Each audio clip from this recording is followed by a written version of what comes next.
In this section, we will discuss analyzing chromatograms. Scientists have many instruments that they can use to identify unknown compounds. So there's a number of instruments that scientists and chemists can use to identify an unknown compound. You have studied before some instruments such as paper chromatography. Actually, scientists and chemists use more sensitive and automated versions of the techniques that you have studied before, such as chromatography. For example, chromatography can be used to separate and identify mixtures of amino acids. So, chromatography is one instrument used to identify an unknown compound.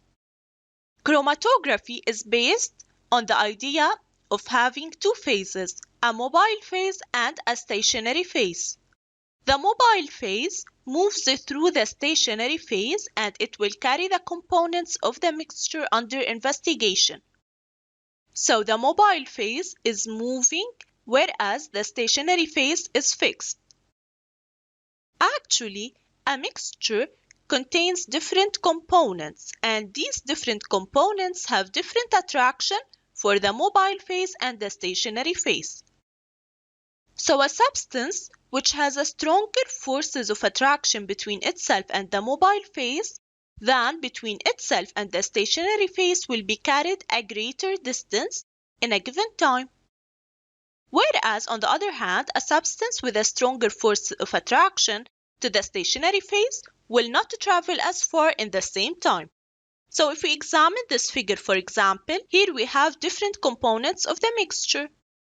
Notice that they didn't travel the same distance. The red component over here traveled the most, and this means that it has the strongest force of attraction with the mobile phase. Whereas the blue component didn't travel as much, so it has a greater force of attraction, however this time with the stationary phase.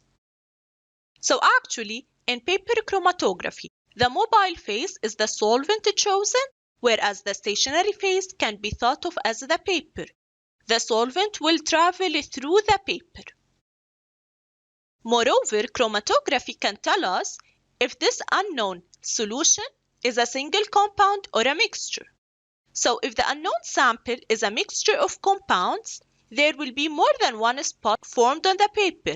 On the other hand, a single spot indicates that this is a single compound or a pure substance. So if we examine this chromatogram over here, A has 3 spots, so A is a mixture of 3 substances, whereas B and C are pure substances because we can only observe one spot.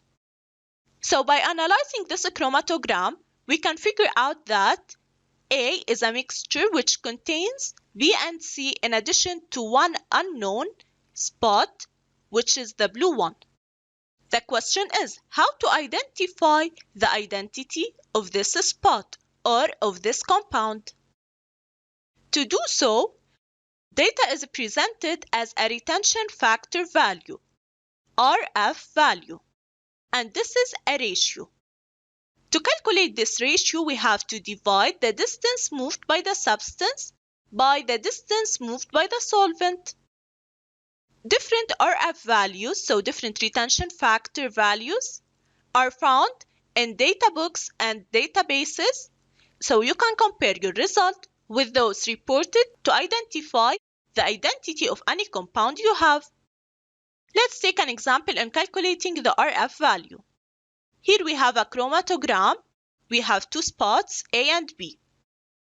This is the baseline over here, and this is the solvent front. First of all, you have to measure the distance between the baseline and the solvent front. We will find that it's equal to 12. The distance traveled by A is 8 centimeters, whereas that traveled by B is 3 centimeters.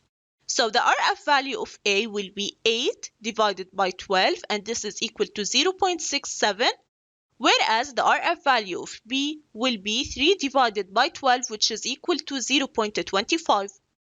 So this is how we calculate the RF value. We will compare these RF values in the databases available.